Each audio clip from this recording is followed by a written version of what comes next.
ప్రపంచంలో సూర్యుడన్నవాడు రావడం మానేశాడు అనుకోండి, ఏమవుతుంది? రావడం మానేస్తే గాఢాంధకారం ఉండిపోతుంది, ఎక్కడ నీరు అక్కడ ఉండిపోతుంది. ఆ నీరు ఇంకదు. ఇంకకపోతే అందులోంచి ప్రమాదాన్ని చెయ్యగలిగినటువంటి సమస్తమైన క్రిమికీటకములు పుట్టేస్తే అంతవరకు ఎందుకు? ఒడియాలే ఎండవు, ఆరేసుకున్న బట్టలే ఆరవు, ఇంకా మనిషి యొక్క జీవితం ఎక్కడుంది? క్రమక్రమంగా జలంతో లయమైపోతుంది. అలా అవ్వకుండా ప్రపంచాన్ని కాపాడుతున్నటువంటి స్వరూపము ఏదుందో దానిలో అటువంటి సూర్యుణ్ణి ఒక కన్నుగా పెట్టుకుని ఉన్నటువంటి వాడు పరమశివుడు. ఒక కన్ను సూర్యుణ్ణి పెట్టుకుని ఉన్నాడు అంటే ఒక కంటి చేత లోకమునంతటినీ పోషిస్తున్నాడు. రెండవ కన్నేది? రెండవ కన్ను చంద్రుడు. చంద్రుడేం చేస్తాడు? చాలా శీతలమైనటువంటి కిరణములతో ఉంటాడు. ఒక కన్ను సూర్యుడు, ఒక కన్ను చంద్రుడు. ఒక కంటితో పోషణ చేస్తాడు. పోషణలో అంతర్భాగమే వీడు తినకూడనిది తిని లేదా తినవలసినంత కాక ఎక్కువ తిని శరీరమునకు అన్నవికారమని పేరు. అన్నము తినడంలో వచ్చేటటువంటి తేడాల చేత శరీరమునందు కలిగేటటువంటి రుగ్మతలకు తీసివేయగలిగినటువంటి ఓషధులను ప్రకాశింపచేసి ఏ శక్తి నుంచి ఆ కిరణములు వస్తున్నాయో అటువంటి మూలశక్తి అయిన చంద్రుణ్ణి ఒక కంటిగా పెట్టుకుని ఉన్నాడు. అందుచేత మీరేం తెలుసుకోవాలి? సమస్త లోకమునకు పోషకుడు ఆయన. మూడవదేది అగ్నిహోత్రము. అసలు అగ్ని అన్నవాడు లేకపోతే ప్రపంచంలో పచనమే అవదు. ఏ పదార్థమునకు పచనము అనేటటువంటిది లేదు. ఎందుచేత హవ్యం వహతి దేవానాం కవ్యం కవ్యాసినామపి పాకంచ కురితే వహ్ని శంకరస్యైవ శాసనాత్ అంటుంది లింగపురాణం. దేవతలకి హవిస్సులు వెళ్ళాలి. మీరు మామూలుగా ఇంటికి ఒక అతిథి వస్తే అతిథిని పిలిచి కూర్చోబెట్టి భోజనం వడ్డిస్తారు. అయితే భోజనం వడ్డించడానికి కూడా ఒక నియమం ఉంది. మామూలుగా వచ్చినటువంటి అతిథికి భోజనం పెట్టడం వేరు, ఇంటికి వచ్చినటువంటి అతిథులు యందు మర్యాద చేస్తే ఆయనకి వడ్డించేటటువంటి ఔపోసన వడ్డించుకోవడం వేరు. అలాగే మీరు ఇంటికి వచ్చినటువంటి అతిథికి వడ్డించినట్టుగా దేవతల్ని పిలిచి మీరు హవిస్సులు ఇవ్వలేరు. ఆ దేవతల యొక్క స్వరూపం రావడం ఈ కంటితో కనపడదు. అందుకని మీరు మంత్రశక్తితో పిలుస్తారు, శబ్దశక్తి చేత పిలిచినప్పుడు ఆ దేవతలు వస్తారు. కానీ ఆ దేవతలకి మీరు ఇస్తే సరిపోదు. త్రూ ప్రాపర్ ఛానల్ అని ఆఫీసులో అప్లికేషన్ ఏదైనా పెట్టుకుంటే మీ ఆఫీసర్ గారి ద్వారా పై ఆఫీసర్ గారికి వెళ్ళినట్లు మీరిచ్చేది అగ్నిహోత్రానికి ఇవ్వాలి. అగ్నిహోత్రుడు ఏం చేస్తాడు? దాని స్వరూపాన్ని ఏం పాడు చేసేయడు. ఆయన ముట్టుకుంటే పవిత్రం అవుతుంది. అందుకని ఆయనకి హవ్యవాహనుడు అని పేరు. ఈ హవిస్సుని పట్టుకుని ఆయన దేవతలకు అందిస్తాడు. ఈ హవిస్సు తిన్న దేవతలు ఏం చేస్తారు? ప్రీతి పొందుతారు.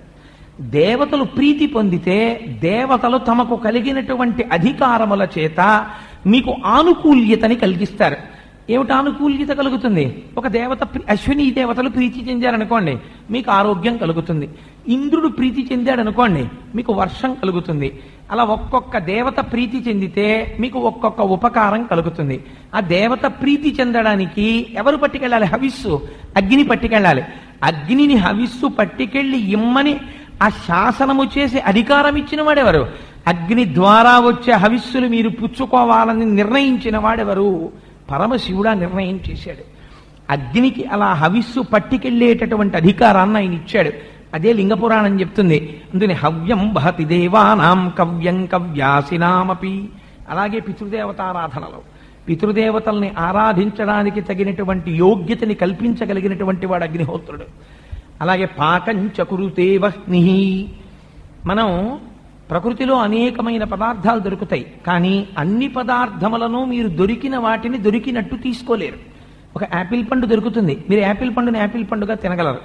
ఒక పెద్ద వంకాయ దొరికింది అనుకోండి, మీరు పెద్ద వంకాయ కాస్త ఉప్పు, కాస్త కారం, కాస్త చింతపండు కలిపి తినలేరు కదా. ఇవన్నీ ఉండొచ్చు, కానీ ఇన్ని ఉన్నా మీకు ఏది ప్రధానం? అగ్ని ప్రధానం. కుక్కరు ఉంది, కుక్కర్కి మూత ఉంది, గ్యాస్కెట్ ఉంది, విజిలు ఉంది, నీళ్లు ఉన్నాయి, గిన్నె ఉన్నాయి, బియ్యం ఉన్నాయి, అన్నీ ఉన్నాయి. కానీ గిన్నెలో ఉన్నటువంటి నీటిలోని ప్రతి బియ్యపు గింజని మెతుకుగా మార్చి మీరు తినడానికి ఉపయుక్తమైన దాన్నిగా సిద్ధాన్నముగా చేస్తున్నవాడెవరు? ఎవరు చేస్తున్నాడో వాడికి అగ్ని అని పేరు. అలా వండి మీరు తినడానికి, మీరు జీర్ణం చేసుకోవడానికి అందులో ఉండేటటువంటి సూక్ష్మక్రిములను మరణించేటట్టు చేసి మీ శరీరము పోషింపబడేటట్టుగా ఒక పదార్థమును సంస్కరించి ఉడికించి సిద్ధము చేస్తున్నవాడెవరో వాడు అగ్ని. పాకంచ కురుతే వహ్ని. ఎందుకు చేస్తున్నాడు అగ్నిహోత్రుడు అలాగా? శంకరస్య ఇవ శాసనాత్. ఆ పరమశివుని యొక్క శాసనము మేరకు అగ్నిహోత్రుడు ఈ 3 పనులను నిర్వర్తించుచున్నాడు. ఇప్పుడు అగ్ని ఏ కన్నయింది? 3వ కన్నయింది. ఇప్పుడు మీరు ఈ 3 కన్నులతో త్రినేత్ర అని మీరు అనుకున్నారనుకోండి, మీకు కృతజ్ఞతాభావము పిల్లుపకాలి. ఇది భారతీయ తత్వము. మన మతంలో ప్రతి చిన్న విషయాన్ని కూడా దేనికి దాన్ని విడదీసి చూడడం మనకి చేత కాదు. ప్రతిదాన్ని మీరు కృతజ్ఞతాభావముతో పూజ్యభావముతో చూస్తారు. మీరు ఒక పూజ్యభావంతో చూశారనుకోండి, దాన్ని మీరు ఎలా పడితే అలా వాడుకోలేరు. నేను ఇది భగవంతుడికి నైవేద్యం పెట్టడానికి 2 అరటిపళ్ళు తెచ్చుకున్నాను అని అక్కడ పెట్టారనుకోండి. పెడితే మీకు రాత్రి ఓ అరటిపండు తిందాం అనిపించింది అనుకోండి, గభాలను వెళ్ళి అక్కడ పండు తీయబుద్ధి అయ్యదు. అది దేవుడికి నైవేద్యం పెడదామని తెచ్చిన అరటిపళ్ళు రా, మనం తినేయడమా అనిపిస్తుంది. తప్పకపోని తినేయవలసినటువంటి అవసరం వచ్చింది అనుకోండి. అప్పుడు ఏం చేస్తారు? కనీసంలో కనీసం దాన్ని చేతిలో పట్టుకుని ఉమామహేశ్వర పరబ్రహ్మార్పణమస్తంట, లేకపోతే లక్ష్మీనారాయణ పరబ్రహ్మార్పణమస్తని స్వామి స్వీకరించాడని అప్పుడు మీరు స్వీకరిస్తారు. ఏ పదార్థమునందైనా మీరు పూజ్య భావనను దైవత్వమును చూసినప్పుడు ఆ పదార్థమును మీరు విచక్షణారహితముగా వినియోగించి ఇతర తరముల వాళ్ళకి, రాబోయే తరాల వాళ్ళకి, దేశానికి ప్రమాదకరముగా మీరు ప్రవర్తించేటటువంటి పరిస్థితి ఉండదు. అందుకే గురువు శిష్యుడికి ఏం నేర్పుతాడంటే కౌశలము నేర్పుతాడు అన్నారు. కౌశలం అంటే కుశ అంటే దర్భ. దర్భని ఎంతవరకు కోసి తేవాలో కూడా గురువు నేర్పుతాడు తప్ప దర్భలు పట్రా అంటే ఓ 4 బస్తాల దర్భలు శిష్యుడు పట్టుకురావడానికి వీల్లేదు. నీకెక్కడుంది అధికారం? నువ్వు పెంచలేదు దర్భని, భూమి పెంచింది, నీరు పెంచింది, సూర్యుడు పెంచాడు. నీకు ఎంతవరకు దర్భ కావాలో, ఎటువంటి దర్భ అయితే నీకు వినియోగపడుతుందో అటువంటి దర్భను మాత్రమే కోసి శిష్యుడు తీసుకొస్తాడు. ప్రకృతిని ఎంతవరకు వాడుకోవాలో అంతవరకు మాత్రమే వాడుకున్నాడు తప్ప ప్రకృతిని తన అవసరానికి మించి వాడుకోకుండా ఉంచడంలోనే సామాజికమైనటువంటి భద్రత, పర్యావరణ పరిరక్షణ ఒకనాడు ఉన్నాయి. ఇవాళ పర్యావరణ పరిరక్షణ అని గుండెలు బాదుకున్నా ఎందుకు లేకుండా పోయిందంటే ప్రకృతి యందు పరమాత్మతత్వం చూడకుండా పోవడంలో వచ్చేసింది. ఇవన్నీ మనకి దొరుకుతున్నాయి. ఏమిటంటే నేను డబ్బిస్తున్నాను, పుచ్చుకుంటున్నాను అని నీకు దాని యందు పవిత్ర భావన లేదు. ఎప్పుడైతే పవిత్ర భావన నీకు లోపించిందో, అవసరానికి మించి దీన్ని వాడుకోవడానికి నాకు నైతికమైన అధికారము లేదు అన్న భావన నీకు కలిగిందో నువ్వు దాన్ని వాడుకోకుండా ఉంటే. అందుకే ఒక మహానుభావుడు అంటాడు, తనకు కావలసినంత ఖర్చు పెట్టుకోనివాడు తనకు తాను ద్రోహం చేసుకున్నవాడు, తనకి కావలసిన దానికన్నా విపరీతంగా ఖర్చు పెట్టినవాడు భవిష్యత్ తరాలకి ద్రోహం చేసినవాడు, తనకి ఎంత కావాలో అంత ఖర్చు పెట్టుకుంటూ అవసరానికి మించి వినియోగించనివాడు తనని భవిష్యత్ తరాలని రక్షించినవాడు. మీకు ప్రకృతి యందు కూడా అంతే. ఇదే మీకు త్రినేత్ర స్వరూపంగా మీరు గమనించినప్పుడు మీరు దేన్ని అనవసరంగా వాడుకునేటటువంటి ప్రయత్నం చెయ్యరు. ఇప్పుడు మీరు సూర్యుని యందు, చంద్రుని యందు, అగ్ని యందు కూడా పరమశివతత్వాన్నే చూస్తారు. ఆ మూడింటిని ఈశ్వరుడి కన్నులుగా చూడడం మనకి సాధారణంగా ఓ మాట ఉంటుంది. అందులో తెలుగులో ఆ జాతీయం అటువంటి ప్రయోగం చాలా ఎక్కువ.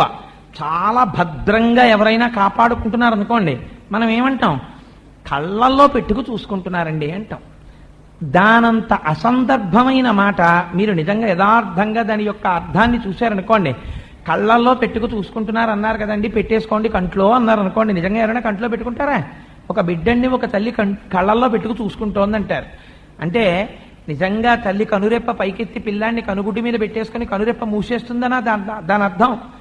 కళ్ళల్లో పెట్టుకు చూసుకోవడం అంటే సర్వకాలముల యందు ఆ కంటితో ఆ పిల్లవాణ్ణి కాపాడుకుంటూ ఉండడం. తను ఏ పని మీదున్నా మనస్సు పిల్లవాడి మీద ఉంది. అందుకని ఏం చేస్తుంటుంది? ఎప్పుడూ కూడా మనసు పిల్లవాడి మీద ఉంది కాబట్టి ఇక్కడ ఈ పనిలో ఉన్న ఓసారి ఇళ్ళటి చూస్తుంటుంది.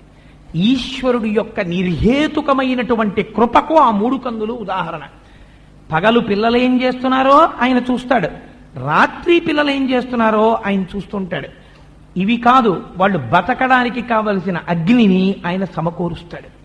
మూడిటిని సమకూర్చగలిగినటువంటి వాడు కాబట్టి పరమాత్మ. మీకు అనుమానం రావచ్చు, ఏమండి వీటికన్నా నీరు మరి చాలా ముఖ్యం కదా అని.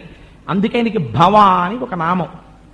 సంజీవనం సమస్తస్య జగత సలిలాత్మిక భవ ఇత్యుచ్యతే మూర్తిర్భవస్య పరమాత్మనః అంది లింగ పురాణం. భవ అని ఎవరిని పిలుస్తామో తెలుసా? శివుణ్ణి పిలుస్తాం. భవ అంటే ఎవరు నీటి రూపములో ఉండి ఈ లోకములనన్నిటినీ రక్షిస్తున్నాడో వాడికి భవుడని పేరు. అందుకే మనకి నీటిని చూసేటప్పటికీ కృతజ్ఞతని ఆవిష్కరిస్తాం. అసలు ఆ నీరు రావడం కూడా శివానుగ్రహంగానే వస్తుంది. ఎక్కడో సముద్రం ఉంటుంది, సముద్రంలో ఉండేటటువంటి ఉప్పు నీటిని సూర్యుడు తనలో ఉన్నటువంటి అగ్ని చేత తపింపచేసి నీటి ఆవిరిగా పైకి తీస్తాడు. ఆ తీయడంలోనే అసలు శోభనము మంగళము ఇమిడి ఉన్నాయి. ఆ పైకి తీసినప్పుడు ఆ ఉప్పుతనం పోయి తీయటి నీరు మేఘములుగా ఏర్పడిపోతుంది. ఆ మేఘం వచ్చి వర్షిస్తుంది. వర్షించినటువంటి నీరు గమ్మత్తు చూడండి, దానికి ఎవరు దారి నేర్పారో తెలియదు. అది ప్రవహించి ప్రవహించి నదీ రూపమును పొంది మళ్ళీ వెళ్ళి ఎక్కడ కలిసిపోతుందంటే సముద్రంలోనే కలిసిపోతుంది. నీవు ప్రకృతిలోంచి వాడుకున్న ఏదైనా సరే ఈశ్వరార్పణంగా వాడుకోవడమే మన జాతికి తెలుసు. అందుకే ఓ కొత్త బట్ట కట్టుకున్నాడు, పసుపు పెట్టి కట్టుకుంటాడు తప్ప ఇది నేను కట్టుకుంటున్నానన్న భావన చేత, ఇది నాది అన్న భావన చేత ఏది వాడుకోరు. అన్నీ ఈశ్వరార్పణమస్తు, అన్నీ ఈశ్వరుడికి అర్పణ చేసి ప్రసాదంగా అనుభవిస్తారు. అదే స్వరూపాన్ని మీరు దర్శనం చెయ్యొచ్చు. గమ్మత్తేమిటో తెలుసా అండి? ఇలా చెప్పేస్తే మీరు ఈ కంటితో దర్శనం చేసి నమస్కరించడం కుదురుతుందా? కుదురుతుంది. సాయంకాలం వేళలో అటు సూర్యుడు ఇటు చంద్రుడు ఏకకాలమునందు కనపడుతూ ఉంటారు. చంద్రోదయం అయిపోతుంటుంది, సూర్యాస్తమయం ఇంకా అవదు. అవనప్పుడు ఆకాశంలో సూర్యచంద్రులు ఇద్దరు ఉంటారు. ఉన్నప్పుడు ఇంకా వేడి పడుతూ ఉంటుంది. ఆ వేడి పడుతున్న సమయంలో ఆకాశాన్నంతటినీ కలిపి ఆయన యొక్క జటామండలంగా పెద్ద కపర్ది అని ఆయన జుత్తుగా భావిస్తే వ్యోమవత్యాప్తదేహాయ దక్షిణామూర్తయే నమః అంతటా వ్యాపించిపోయినటువంటి స్వరూపంతో ఉన్నవాడెవరో వాడు పరమశివుడిగా మీకు దర్శనమిస్తున్నాడు. ఇప్పుడు ఆకాశ స్వరూపుడెవడు? చిదంబరంలో ఆకాశలింగం. అనంతమైన ఆత్మస్వరూపుడు కూడా వాడే. ఇప్పుడు అన్నీ మీకు ఎటువైపుకి వెళ్ళిపోతున్నాయి? అన్ని శివుడి వైపుకు వెళ్ళిపోతున్నాయి. అన్నీ కలిపి ఒకదానిలోకి లయం చేసి దాని యందు పవిత్రమైనటువంటి భావన పొంది క్షేమమైనటువంటి జీవితం గడపడం అనేటటువంటిది మాత్రమే ఈ జాతికి తెలుసు. అందుచేతనే అంత అందమైనటువంటి నామాల్ని తీసుకొచ్చారు. ఆ నామంతో ఒక జ్యోతిర్లింగం ఉంది. జ్యోతి అంటే చంద్రశేఖర పరమాచార్య స్వామి అంటారు, జ్యోతి ఏం చేస్తుంది? జ్యోతికి ఉన్న స్వరూపము అంతా వెలుతురుందనుకోండి, ఒక జ్యోతికి ఉండేటటువంటి అవసరము ప్రాధాన్యత తక్కువగా ఉంటాయి. మధ్యాహ్నం 11 గంటల పేరు మీద దీపం పెట్టారనుకోండి, అది దీపం పవిత్రం తనంత తానుగా, కానీ ఆ దీపము యొక్క అవసరము అంతగా కనపడకపోవచ్చు అంత వెలుతురు మీద. కానీ అదే ఒక కటిక చీకట్లో ఒక చిన్న దీపాన్ని మీకు చూపించారనుకోండి, అంతకన్నా గొప్ప వస్తువు మీకు ₹1,00,00,000 కన్నా అప్పుడు అదే గొప్ప. మీరు చీకట్లో పెడుతున్నారు, ఏదో చల్లగా పాకినట్టు అనిపించింది, కాలి మీద మంట మొదలైంది. ఇప్పుడు మీరు దేని గురించి తాపత్రయపడతారు? అసలు పాకిందేది, కరిచిందేది? ముందు ప్రాణం ఎటువైపు కడుతుంది? అది పావు కరిచిందేమో అని. పావు కరిచిందో, చీమ కరిచిందో, చల్లగా పాకిందేదో మీకు తెలియాలంటే ఇప్పుడు మీకు ఏం కావాలి? అయోమయంలో ఏదీ తెలియనటువంటి అజ్ఞానంలో ఉన్న స్థితిలో జరిగినటువంటి దాన్ని, ఉన్నదాన్ని పరమ యథార్థంగా ఇంకొక వస్తువు యొక్క అవసరము లేకుండా చూపించగలిగినటువంటి శక్తి దేనికి ఉన్నదో దానికి జ్యోతి అని పేరు. ఒక దీపమును తీసుకొచ్చి అక్కడ పెట్టామనుకోండి, దీపం పెడితే అప్పటి వరకు మీకున్న అయోమయం అంతా పోతుంది. దీన్నే అద్వైతులు అందమైనటువంటి మాటగా చెప్తారు. ఎందుకంటే జగత్ సూపర్ ఇంపోజిషన్ అంటే ఆరోపింపబడింది కాబట్టి, ఆరోపింపబడినటువంటి జగత్ పోయి బ్రహ్మము కనపడాలంటే దేని వలన? చీకటి వలన కనపడుతోంది కాబట్టి జ్యోతి వలన పోతుంది. అంటే ఎప్పుడు స్టాండర్డ్గా అద్వైతులు చెప్పే ఉదాహరణ ఏది? చీకట్లో మీరు వెడుతున్నారు, అక్కడ ఒక తాడు పడుంది, చీకట్లో మీరు వెడుతున్నప్పుడు గాలికి కదులుతున్నటువంటి ఆ త్రాటిని చూసి మీరు పాము అని భ్రమని పొందారు. అయ్య బాబోయ్, ఎంత పెద్ద పామో అడ్డంగా పడుకుందనుకున్నారు. ఆ భయంతో చూస్తున్నారు. ఆ తాడిలా కదులుతోంది, అమ్మో పడగ కూడా ఎత్తి కదుపుతోంది అనుకున్నారు. ఇంతలో ఎక్కడి నుంచో గాలేసింది, అమ్మో బుస్సు బుస్సుమని కూడా అంటోంది అనుకున్నారు. ఇప్పుడు తాటిని చూసి పాము అన్న మీ భ్రమలోంచి మిగిలినటువంటి అజ్ఞానం అంతా వచ్చేసింది. అనేకమైన భ్రమలు ఉత్పన్నమైపోయాయి. ఇన్ని భ్రమలకి ఆధారమైనటువంటి అజ్ఞానము పోవడానికి అది పామో తాడో తెలియాలి. ఒక కోటీశ్వరుడి యొక్క చెక్ బుక్ పట్టుకొచ్చి మీకు ఇచ్చారనుకోండి, ఇందులో చెక్ తీసుకుని నీకు కావలసినంత ధనం తీసేసుకోమన్నారు. దీని ఆధారంతో అది తాడో పామో చెప్పు. ఒక చెక్ బుక్ మీకు అది తాడో పామో చెప్తుందా? చెప్పదు. లేకపోతే ఆయన ఎడ్యుకేషనల్ క్వాలిఫికేషన్ సర్టిఫికెట్ పట్టుకొచ్చి అక్కడ పెట్టారు, చెప్తుందా? చెప్పదు. ఆ పక్కింటి ఆయన ఆ మేడ నుంచి చూసి పచారులు చేస్తూ, ఏమంటే అలా నించున్నారే అంటాడు. అయ్యా ఎదురుగుండా పాము ఉందండి అంటాడు. అదేంటంటే ఇక్కడ పాములు ఉండే అవకాశం లేదే, ఎప్పుడు పాము కనపడలేదు, మేము 12 ఏళ్ల నుంచి ఉంటున్నాం, ఇక్కడ పాము ఎందుకు ఉంటుందండి అని ఆయన గబగబా ఒక దీపం పట్టుకొచ్చి ఇలా చూశాడు. చూస్తే ఆ దీపపు వెలుతురులో తాడు కనపడింది. తాడు కనపడగానే మీకు ఇంకా పాము ఉంటుందా? పాము లేదు. పాముతో పాటు పడగపోయింది, పడగతో పాటుగా భయం పోయింది, భయంతో పాటుగా బుస్సు పోయింది, అన్నీ పోయాయి. ఏది మిగిలింది? తాడు మిగిలింది. దేనివల్ల మిగిలింది? దీపం వల్ల మిగిలింది. దీపం ఏం చేసింది? యథార్థమును చెప్పింది. దీపాన్ని చూడ్డానికి ఇంకో దీపం ఉండదు. దీపముతో సరి. ఏ జ్యోతి మీకు యథార్థమును సాక్షాత్కరింపచేస్తుందో అదే జ్యోతిర్లింగము.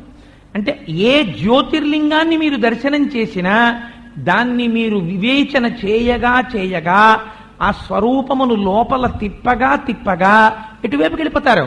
ఆత్మజ్ఞానము వైపుకి అడుగు వేస్తారు. అలా ఆత్మజ్ఞానము వైపుకి అడుగు వేసేటట్టుగా చేయగలిగినటువంటి శక్తిని సంతరించుకుని బాహ్యమునందు మీకు ఒక ఘనమైన ప్రయోజనమును తీర్చగలిగినటువంటి స్వరూపము కలిగిన గొప్ప ఈశ్వర శక్తి కేంద్రీకరింపబడినటువంటి ప్రదేశమేదో దానికి జ్యోతిర్లింగ క్షేత్రము అని పేరు. ఇప్పుడు మీకు చంద్రుడి పేరు మీద ఒక క్షేత్రం ఉంది. సౌరాష్ట్రే సోమనాథంచ, సౌరాష్ట్రంలో ఉంది. దానికి ఒక పౌరాణికంగా ఒక కథని చెప్తారు. దక్ష ప్రజాపతికి 27 మంది కుమార్తెలు. 27 మంది కుమార్తెల్ని ఇంకా గొడవ ఉండదని చెప్పి, అంటే ఉన్న కుమార్తెల్లో 60లో 27 మందిని ఆయన కన్యాదానం చేశాడు చంద్రుడికి ఇచ్చి. ఆ 27 మంది 27 నక్షత్రాలు. 27 నక్షత్రాల్ని చంద్రుడికిచ్చి వివాహం చేశాడు. 27 మందిని స్వీకరించినటువంటి చంద్రుడు యథార్థమునకు 27 మందితోటి సమానంగా కాలం గడపాలి. కానీ ఆయనకు రోహిణి అనబడేటటువంటి భార్య యందు ప్రీతి ఎక్కువ. ఆవిడితోనే ఎక్కువ కాలం గడుపుతూ ఉండేవాడు. సహజంగా మిగిలిన భార్యలకి కోపం వచ్చింది. ఎవరికి చెప్పుకుంటారు? ఆ రోజుల్లో పోలీస్ స్టేషన్లో కంప్లైంట్ చేయడం, కోర్టులకు వెళ్ళడం బహుశా లేవు కాబట్టి వారి తండ్రి గారికి చెప్పారు, దక్ష ప్రజాపతికి, నాన్నగారు మీరు మమ్మల్ని 27 మందిని కన్యాదానం చేశారు, కానీ మా భర్త అయినటువంటి చంద్రుడు ఎప్పుడూ కూడా రోహిణితోనే కాలం గడుపుతున్నాడని. ఆయన వచ్చి ఒకసారి మందలించాడు, అబ్బాయి నువ్వు 27 మందితోటి సమానముగా ప్రవర్తించు అన్నాడు. అంటే అలాగేనన్నాడు చంద్రుడు. మామగారు వెళ్ళిపోయారు, మళ్ళీ రోహిణితోటే కాలం గడుపుతున్నాడు. కాలం గడుపుతుంటే మళ్ళీ వెళ్ళి వీళ్ళు దక్ష ప్రజాపతికి చెప్పారు. దక్ష ప్రజాపతికి ఆగ్రహం వచ్చింది. నేను చెప్పినా కూడా నువ్వు నా కుమార్తెలలో రోహిణి యందు మాత్రమే ప్రీతితో ప్రవర్తిస్తున్నావు కనుక నీకు క్షయవ్యాధి సంభవించుగాక అని శపించాడు. శపిస్తే అల్లుడు గారికి క్షయవ్యాధి వచ్చేసింది. వచ్చేస్తే ఏమైపోతాడు? క్షయ అంటే నీరసపడిపోతున్నాడు రోజు రోజుకి. అది ఏం చేస్తుంది? చిట్ట చివరికి మృత్యువు వైపుకు తీసుకెడుతుంది. ఇప్పుడు భయపడ్డాడు. చతుర్ముఖ బ్రహ్మగారి దగ్గరికి వెళ్ళాడు. అయా నన్ను దక్ష ప్రజాపతి శపించాడు, నాకు భయంగా ఉంది, పైగా చంద్రుడు లేకపోతే ఓషధులు ప్రకాశించవు, ఏం చెయ్యమంటావు అని అడిగాడు. ఒరే నిన్ను రక్షించగలిగిన వాడు పరమాత్మ ఒక్కడే, అందుకని నువ్వు ప్రభాస క్షేత్రానికి వెళ్ళి ఆ ప్రభాస క్షేత్రంలో ఒక శివలింగాన్ని స్థాపించి అక్కడ కూర్చుని మృత్యుంజయ మహామంత్రాన్ని 6 నెలల పాటు చెయ్యి. ఈశ్వరానుగ్రహం కలిగితే పరమశివుడు నిన్ను పూర్ణాయుర్దాయం ఉన్నవాడిగా చేస్తాడు, కాబట్టి అక్కడికి వెళ్ళి తపస్సు చెయ్యి అన్నాడు. ఆయన తపస్సు చేశాడు చాలా నియమంతో. చేస్తే పరమశివుడు ప్రత్యక్షమయ్యాడు. ప్రత్యక్షమై, చంద్రా నీకు వచ్చినటువంటి బెంగేం లేదు, కానీ దక్ష ప్రజాపతి ఇచ్చినటువంటి మాట పోకూడదు, అందుకని నీకు 15 రోజులు కళలు పెరుగుతాయి, 15 రోజులు కళలు తరిగిపోతాయి. అందుకని పెరుగుట తరుగుట అనేటటువంటి క్షయ నిన్ను విడిచిపెట్టకుండా ఉంటుంది. కానీ అమృతత్వం ఉంటుంది, నీకు వచ్చిన బాధ ఏం లేదు. కారణం ఏమిటి? నిన్ను తీసి నా నెత్తి మీద పెట్టుకుంటాడు. ఇది పరమశివుడి యొక్క కటాక్షం అంటే. ఎక్కడ పెట్టుకున్నాడు? చిన్న తపస్సు చేస్తే వాడిని తీసుకెళ్లి నెత్తి మీద పెట్టుకున్నాడు. పెట్టుకుని ఇంకా నా నెత్తి మీద ఉన్నవాడికి నీకేమిటి బెంగ? నీకు బెంగ లేదు, ఇక్కడ ఉండన్నాడు. స్వామి ఎక్కడ నాకు దర్శనమిచ్చావే అక్కడే లింగ స్వరూపంతో నువ్వు ఇక్కడ ప్రకాశించు అని చంద్రుడు అడిగాడు. సోమనాథుడన్న పేరుతో ఒక జ్యోతిర్లింగం ఏర్పడింది. అక్కడే కృష్ణ భగవానుడి యొక్క నిర్యాణము కూడా జరిగిందని, ఆ తర్వాత ఏదో ఆదిశేషుడు తన అవతారాన్ని చాలిస్తూ బలరాముడు అక్కడే ఒక సొరంగ మార్గంలోంచి సముద్రంలోకి వెళ్ళిపోయాడని, ఏదో రాయిని అడ్డుపెట్టారని అనేకమైనటువంటి విశేషాలు ఆ ప్రభాస తీర్థం గురించి చెప్తూ ఉంటారు. సరే, ఆ ప్రభాస తీర్థంలో చంద్రుడు చేసినటువంటి తపస్సు యథార్థమే, జ్యోతిర్లింగం ఉన్నది యథార్థమే. బాహ్యమునందు మీకు ప్రయోజనం ఏమిటి? ఎంతకీ లొంగనటువంటి వ్యాధులున్న వాళ్ళు సౌరాష్ట్రమునకు వెళ్లి ప్రభాస తీర్థములో ఉన్నటువంటి చంద్రలింగమును దర్శనము చేసినంత మాత్రము చేత రోగములు నివారణ అవుతాయి. ఎందుకు నివారణ అవుతాయి? ఈశ్వర శక్తి చేత నివారణ అవుతాయి. అలా అవుతాయా అండి అని మీకు అనుమానం రావచ్చు. న్యూస్ పేపర్లో ఒక ఆశ్చర్యకరమైన సంఘటన వచ్చింది. కొంతకాలం నా దగ్గర పేపర్ కటింగ్ ఉండేది. ఎంత విచిత్రమో తెలుసా అండి? కపిల తీర్థానికి ఒక శక్తి ఉంది. పురాణం అంటుంది, కార్తీకే మాస పర్వణి మధ్యాహ్నే అని. కార్తీక మాసంలో మధ్యాహ్న కాలంలో ఒక్క గడియ కాలం పాటు సమస్త తీర్థములు కూడా కపిల తీర్థంలోకి వచ్చి చేరుతాయి. ఆ సమయములో ఎవరు స్నానము చేస్తారో వాళ్లకున్నటువంటి రోగములన్నీ తీరిపోతాయి అని చెప్పి శాస్త్రం చెప్తోంది. అలాగే పరమశివుడికి అన్నాభిషేకం చేస్తారు కపిల తీర్థంలో. పెద్ద గుండిగలతో అన్నం వండి అభిషేకం చేసేసి పొట్లకాయలు, గుమ్మడికాయలు, వంకాయలు వీటిని కొయ్యకుండానే ఉడికించేస్తారు. ఉడికించేసి శివలింగానికి నాగభూషణాల కింద, త్రిశూలం కింద, ఢమరుక కింద ఈ కాయగూరలు అలంకారం చేసేస్తారు. చేసేసి ఆ రోజున మీరు ఇప్పటికీ కావాలంటే చూడొచ్చు, వైద్యులు తగ్గవు అని నిర్ధారించినటువంటి అనారోగ్యములు ఉన్నటువంటి వాళ్ళు కపిలతీర్థం వెళ్ళి కూర్చుంటుంటారు. సాయంకాలం ఆ అన్నాభిషేకం చేయబడినటువంటి ఆ అన్నలింగానికి పైన ఉన్నటువంటి మకుటాన్నంతటినీ తీసేస్తారు. తీసేసి కపిలతీర్థంలో కలిపేస్తారు. కలిపేసి ఈ ఉడికిపోయిన కూరగాయలన్నింటినీ అన్నంలో కలుపుతారు. సాయంకాలం కలిపి ఆ అన్నం పట్టుకొచ్చి ప్రసాదంగా ఇస్తారు. ఇస్తే ఆ ప్రసాదం తీసుకుని ఆరోగ్యం పొందిన వాళ్ళు ఎందరో ఉన్నారు. నేను పేపర్లో చదివి ఒక సంఘటనకి ఆశ్చర్యపోయాను. ఒక ఆయన ఏదో కారణం చేత హాస్పిటల్కి వెళ్ళి చెక్ చేయించుకుంటే ఆయన దురదృష్టం, అప్పటికే ఆయనకి వాల్వ్స్ బ్లాక్ అయిపోయి నీకు బైపాస్ సర్జరీ చేస్తే తప్ప బ్రతకవు, అందుకని నువ్వు అర్జెంటుగా హాస్పిటల్లో జాయిన్ అయిపోయి బైపాస్ సర్జరీ చేయించుకోమన్నారు. ఇంత ప్రారంధం వచ్చింది ఏమిటని ఆయన బాధపడి అనుకోకుండా కార్తీక మాసంలో వెళ్ళి కపిలతీర్థం కింద స్నానం చేసి పరమశివుడికి ఒక నమస్కారం చేసుకుని వెంకటాచల ప్రభువుకి నమస్కారం చేసుకుని మళ్ళీ హాస్పిటల్కి వెడితే ఆయనకి ఈసీజీ తీసి చూసి డాక్టర్లు ముక్కున వేలేసుకున్నారు. నిజంగా చెప్పు, ఇంతకు ముందు వచ్చిన వాడివి నువ్వేనా అని. ఏ వాల్వ్కి క్లోజర్ లేదు, అన్ని వాల్వ్స్ తెరుచుకుని ఉన్నాయి. ఆపరేషన్ చేయకుండా డిశ్చార్జ్ చేశారని నేను న్యూస్ పేపర్లో చదివి చాలా కాలం ఆ కటింగ్ నా దగ్గర ఉంచుకున్నాను. కపిల తీర్థానికి అంత శక్తి ఉన్నది. ఇప్పుడు మీరు చెప్పండి, నీ యొక్క గురి ప్రధానం. రమణ మహర్షి అందుకే అంటారు, గురువు అనగా ఎవరు అంటే రమణులు అన్నారు, నీ గురి గురువు అన్నారు. నీకు వారి పట్ల గురి ఉన్నది, వారు గురువు. నీకు వారి పట్ల గురి లేదు, వారు నీకు గురువు కారు.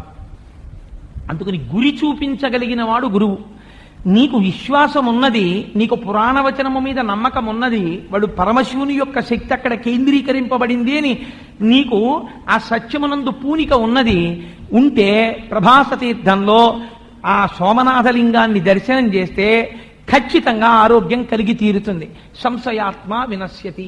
ఏదో వచ్చానండి, ఆ లింగ దర్శనం చేస్తే ఆరోగ్యం తగ్గిపోతుందా, అనారోగ్యం పోతుందా అనుకుంటూ నువ్వు వెడితే కలడు కలండనడు వాడు కలడో లేడో అన్నట్టే ఉంటుంది.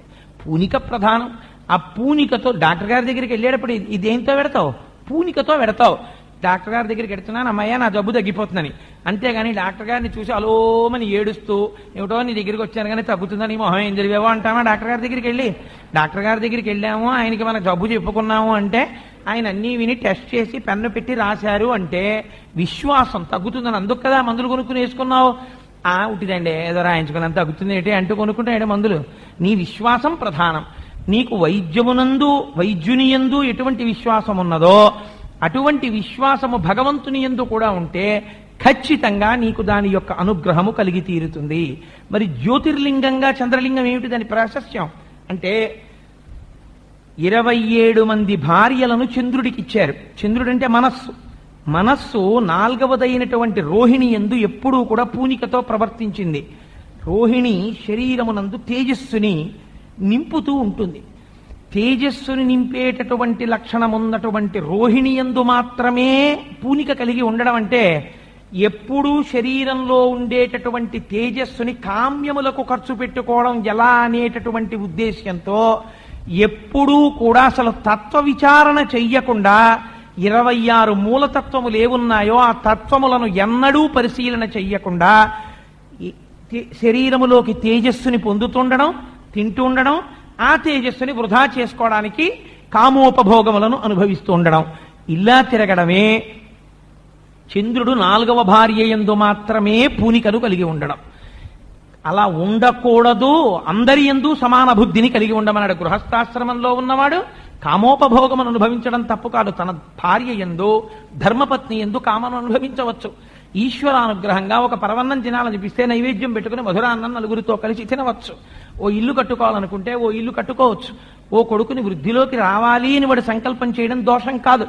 నువ్వు కానీ తత్వ విచారణ చేస్తూ నీ తేజస్సుకి ఆధారమైనటువంటి భగవంతుని యందు పూనికను పోగొట్టుకోకుండా ఉండాలి. కానీ అలా పోగొట్టుకున్నటువంటి వాడు క్షయాన్ని పొందుతాడు. ఎప్పుడు ద్వంద్వములను మాత్రమే చూస్తున్నాడు. అందుకని క్షయని పొందాడు. అంటే కృషించిపోవడం ప్రారంభమైపోతోంది. తేజస్సుని పోగొట్టుకుంటూ పోతున్న వాడికి కృషించిపోవడం తప్ప తేజస్సు యందు, జ్ఞానమునందు, భక్తి యందు, ప్రకాశమునందు నిలబడగలిగిన శక్తి ఎక్కడి నుంచి వస్తుంది? ఇప్పుడు ఎవరు చెప్పాలి? గురువు చెప్పాలి. ఎవరు చెప్పారు? చతుర్ముఖ బ్రహ్మగారు చెప్పారు. బ్రహ్మగారంటే వేదం చెప్పింది. అలా ప్రవర్తించకూడదు అబ్బాయి, నువ్వు ఇలా ప్రవర్తించు వేదం చెప్పింది. వేదము చెప్పిన దాని యందు పూనికని పొందాడు. ఇప్పుడు తనని దిద్దగలిగిన వాడెవరు? ఇటువంటి పరిస్థితిలో ఉన్నప్పుడు కూడా వెళ్ళి భగవంతుణ్ణి స్మరించినంత మాత్రము చేత దిద్దగలిగినటువంటి వాడు పరమాత్మ ఒక్కడే.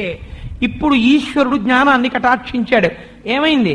క్షయ ఉంటుంది, శరీరం పడిపోతుంది. కానీ తానే ఉన్నాడు, అమృతత్వమును పొందాడు. ఎందుచేత? శివ సంబంధము చేత, జ్ఞాన సంబంధము చేత, మంగళప్రదమైనటువంటి శివానుగ్రహము చేత, భక్తి చేత. ఇప్పుడు నువ్వే స్థితిని పొందావు? మృత్యురహిత స్థితిని, అమృతత్వ స్థితిని పొందావు. అంటే నువ్వు ఆత్మగా జ్ఞానము చేత స్థిరపడి ఉన్నావు. ఇటువంటి స్థితిని పొందడం సోమనాథలింగాన్ని జ్యోతిర్లింగంగా దర్శనం చెయ్యడం. అందుకని సౌరాష్ట్రే సోమనాథంచ. అందుకని చంద్రుడికి ఇన్ని లక్షణాలు కాదు.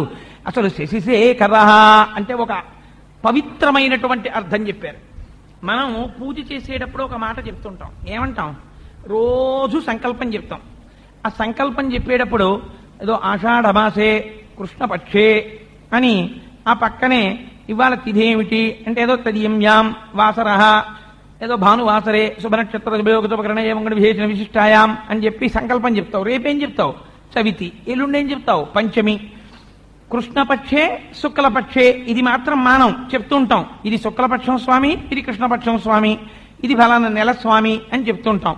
శుక్లపక్ష కృష్ణపక్షములనేటటువంటివి ఎలా ఏర్పడతాయి? చంద్రుని యొక్క గతి చేత ఏర్పడుతున్న ఆయన కళలు తగ్గడం, ఆయన కళలు పెరగడం, దీని చేత శుక్లపక్ష కృష్ణపక్షాలు వస్తున్నాయి. శుక్లపక్ష కృష్ణపక్షములలో వచ్చేటటువంటి తిథులను నువ్వు పూజలో చెప్తున్నావు. అంటే ఆ తిథుల పేరుతో కాలం ఏమైపోతుంది? వెళ్ళిపోతుంది. వెళ్ళిపోగా కొన్నాళ్ళకు అలా సంకల్పం చెప్పుకుంటూ పూజా మందిరంలో కూర్చున్నవాడు ఒకనాడు ఆ సంకల్పం చెప్పడానికి ఉండడు. కొడుకు చెప్తాడు, ఈ తిథి నాడు మా తండ్రి గారు వెళ్ళిపోయారు అంటాడు. ఇప్పుడు ఏమైంది? చంద్రుని యొక్క కళలు పెరగడం తరగడం అనేటటువంటి శుక్లపక్ష కృష్ణపక్షములలో సమస్త జగత్తు వెళ్ళిపోతోంది. కానీ ఈ తరగడం పెరగడం అనేటటువంటి దానికి ఆధారభూతమైనటువంటి స్థితిలో ఉన్నటువంటి ప్రధానమైన కళను ధరించినటువంటి వాడు తాను సాక్షిగా నిలబడిపోయి ఉన్నాడు. ఆయన మాత్రం ఈ కాలగతికి లొంగట్లేదు. ఆయన ఎప్పుడూ అలాగే ఉంటాడు. ఆయన కూడా కాలంలో పడిపోయాడు అనుకోండి, ఆయన శివుడు ఎందుకు అవుతాడు? ఇంకా ఆయన శివుడు అవడు. ఆయన కాలంలో పడిపోయేటటువంటి స్వభావం ఉన్నవాడు కాడు, కాలాతీతుడై నిలబడి ఉంటాడు. అందుకని ఆయనకి సూర్యచంద్రులిద్దరూ కన్నులుగా ఉన్నారని చెప్పడానికి కారణం అదొకటి.